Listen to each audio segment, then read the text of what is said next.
Assalamualaikum warahmatullahi wabarakatuh. Gimana kabarnya Baraya Santri? Alhamdulillah, mudah-mudahan senantiasa kita dalam keadaan sehat walafiat dan juga berada dalam lindungan Allah Subhanahu wa Ta'ala. Saya ingin menjelaskan beberapa dua hal tipologi terkait orang yang puasanya sah atau tidak batal puasanya. Ada dua tipologi. Yang pertama itu orang yang sah puasanya atau tidak batal.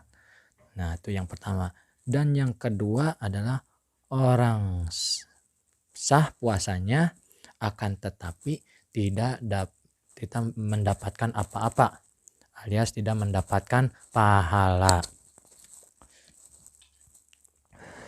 Baraya Santri, perlu kita ketahui dalam hadis Rasulullah Shallallahu Alaihi Wasallam, kam min shaimin laisa lahu min siyamihi illal ju wal atos. Nah, yang artinya berapa banyak orang yang berpuasa akan tetapi dia dalam menjalankan puasa, ibadah puasanya itu di bulan suci Ramadan tidak mendapatkan manfaat, tidak mendapatkan pahala. Artinya sia-sia, hanya mendapatkan ilal ju wal atos, mendapatkan lapar dan haus. Ya, jangan sampai kita tergolong orang umat Kanjeng Nabi yang seperti itu ya. Kita harus senantiasa memanfaatkan diri dalam situasi kondisi seperti ini untuk beribadah kepada Allah Subhanahu wa Ta'ala. Baik, di sini saya akan membicarakan terkait orang yang sah puasanya, yakni orang yang sah puasanya itu orang yang tidak membatalkan puasanya, dalam artian tidak makan dan minum dengan tidak sengaja. Itu yang pertama. Apabila kejadiannya kita makan dan minum keadaan tidak sengaja alias lupa gitu, itu nggak apa-apa walaupun cuman makan satu piring, minum segelas dalam kondisi lupa, itu tidak apa-apa, puasanya tetap sah. Tapi setelah ingat sudah separuh atau sudah satu piring, setelah itu dia ingat sedang berpuasa, maka harus melanjutkan puasanya. Tapi tetap puasanya itu adalah sah gitu ya. Akan tetapi bagaimana kondisinya kita melakukan dengan sengaja. Nah, kalau dengan sengaja meskipun satu sendok, satu tegukan air minum, itu adalah puasa kita batal alias tidak sah puasanya. Nah, perlu kita ketahui bahwa sungguhnya hal-hal yang membatalkan puasa, hal-hal yang membuat sah puasa itu diantaranya tidak makan dan minum dengan secara tidak sengaja. Selanjutnya, hal yang membatalkan puasa, kata kuncinya yakni dengan sengaja atas sadar diri melakukan hal-hal tersebut. Di antaranya apa? Muntah dengan sengaja, terus jina dengan sengaja, berhubungan intim suami istri di siang hari dengan sengaja. Nah, itu suatu hal yang membatalkan puasa. Nah, apabila kejadian gimana? Lupa bahwa kita itu berhubungan intim di siang hari itu. Tapi dalam logikanya ya, masa orang yang berhubungan intim lupa gitu ya, kondisi lupa ada-ada aja gitu ya. Nah, itu tidak boleh ya. Nah, dan yang selanjutnya yaitu mengeluarkan air mani. Nah, mengeluarkan air mani dengan sengaja. Nah, jangan sampai kita mengeluarkan air mani dengan sengaja, hal yang membatalkan puasa. Nah, apabila kejadiannya mimpi dengan seorang artis, dengan seseorang tokoh sosok ya, menghayal menghayal di manapun itu keluar mani. Nah, itu intinya. Kalau mimpi tidak sengaja artinya mimpi di siang bolong, mimpi jima, mimpi wati ya. Seperti itu tidak apa-apa, puasanya tetap sah. Akan tetapi kalau kita intinya menghayal, membayangkan, berimajiner sosok artis, terus kita keluar mani, nah itu membatalkan puasa. Dan selanjutnya haid, terus nipas, gila, dan lain sebagainya, itu hal-hal yang membatalkan puasa. Baik, baraya santri, berikutnya yakni hal-hal yang membatalkan pahala puasa. Kita puasanya sah, akan tetapi tidak akan mendapatkan pahala. Yang pertama yaitu berbohong atau hoax ya, menyebarkan berita bohong, berdusta, baik secara langsung maupun tidak langsung, berbicara tidak sesuai fakta dan datanya, baik di sosial media secara tidak langsung oleh perbuatan jari tangan kita ya, dan yang kedua baik secara langsung kita mengucapkan secara lisan. Nah, itu yang pertama. Dan yang kedua yakni gibah. Gibah, apa itu gibah? Yakni membicarakan keburukan, kejelekan orang lain.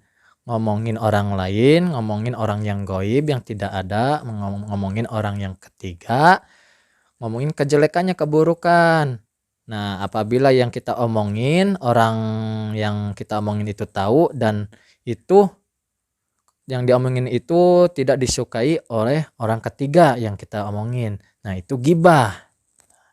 Nah, ini kesempatan besar bagi kita sebenarnya untuk gibah ya, karena aktivitas tatkala puasa itu tidak ada aktivitas lain selain nongkrong gitu ya. Untuk ngomongin orang lain itu kesempatan potensi besar itu. Mulut itu berpotensi besar untuk melakukan hal-hal kemaksiatan. Nah, dan yang ketiga yaitu fitnah, yakni adu domba.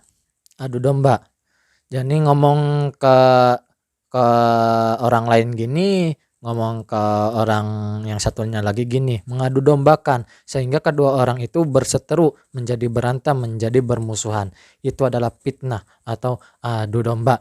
Dan yang ketiga kita harus ketahui bahwa hal-hal itu yang ketiga ya. Dan yang keempat hal yang membatalkan pahala puasa yaitu memandang melihat lawan jenis dengan hawa nafsu ya. Dengan hawa nafsu itu membatalkan pahala puasa. Nah, apalagi memandang sesama jenis. Nah, hati-hati, banyak ya. Banyak tidak bisa kita ketahui ya. Yakni ada saja yang memandang sesama jenis dengan hawa nafsu, itu juga apalagi ya seperti itu membatalkan puasa. Nah, memandang lawan jenis itu bisa juga seperti anak-anak muda ya, berpotensi sekali untuk misalkan contohnya menonton film-film porno, film-film 18 ke atas seperti itu ya. Nah, itu hal-hal yang membatalkan pahala puasa. Nah, yang selanjutnya yang kelima yaitu sumpah palsu atau kesaksian palsu. Nah, dan yang keenam yaitu marah,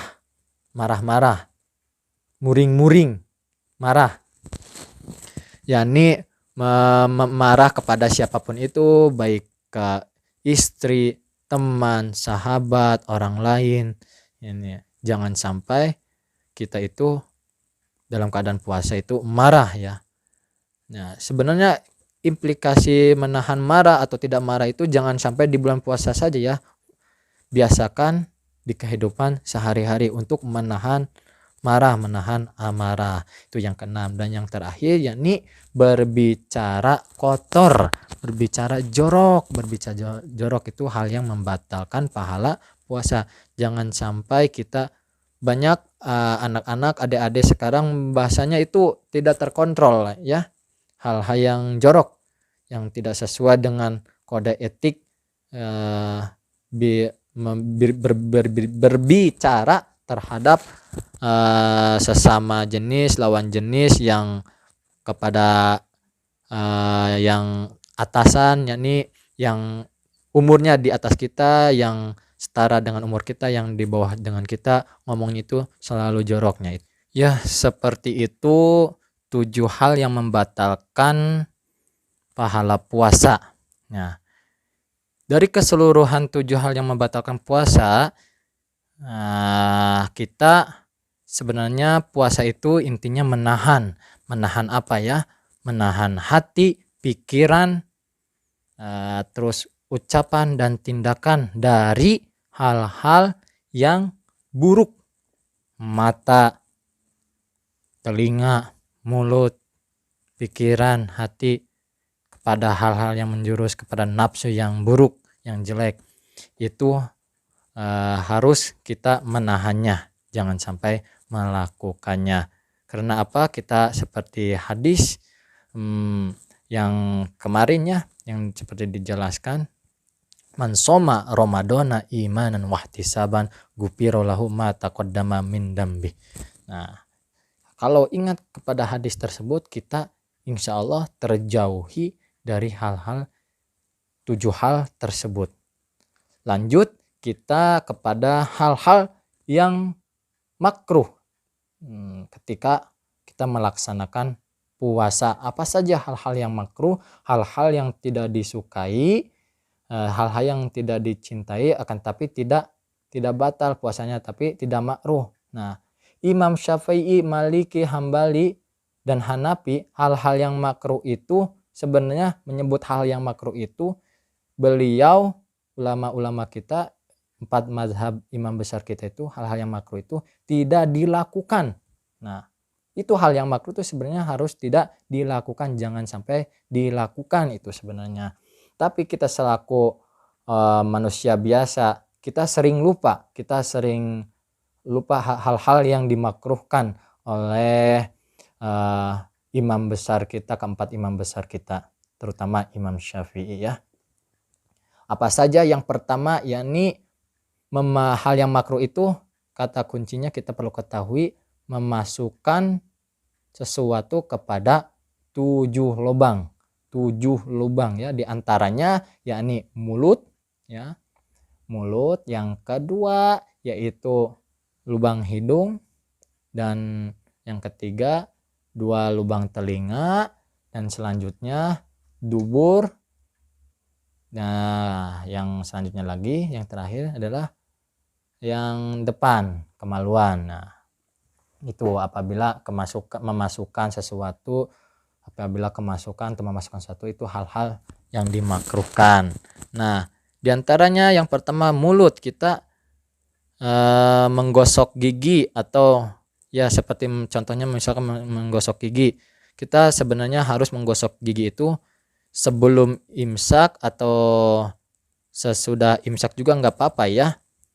Kalau di atas jam 12, di atas jam 11 lah kita harus patok ya, itu menjadi batal gitu ya, harus mewajibkan diri menjadi batal, jangan sampai kita melakukannya ya gitu.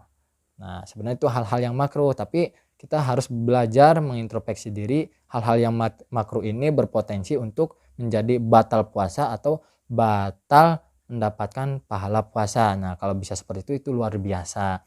Nah, kita harus jauhi hal-hal tersebut. Nah, itu yang pertama kita harus ingat. Mulut, 2 lubang hidung, 2 lubang telinga, dubur, dan kemaluan. Jangan sampai kita memasukkan atau kemasukan sesuatu. Nah, itu hal-hal yang dimakruhkan ketika kita berpuasa. Nah, mudah-mudahan kita semuanya paham atas apa yang saya sampaikan dan bermanfaat isi materi yang saya sampaikan. Mudah-mudahan kita selama di bulan suci Ramadan ini selalu dijaga oleh Allah Subhanahu wa taala, konsisten dalam beribadah, memperbanyak membaca Al-Qur'an dan hal-hal sunnah yang dicintai oleh Allah dan Rasulnya. Nah, akhirul kalam, wallahul muwafiq ila aqwamit thoriq. Wassalamualaikum warahmatullahi wabarakatuh.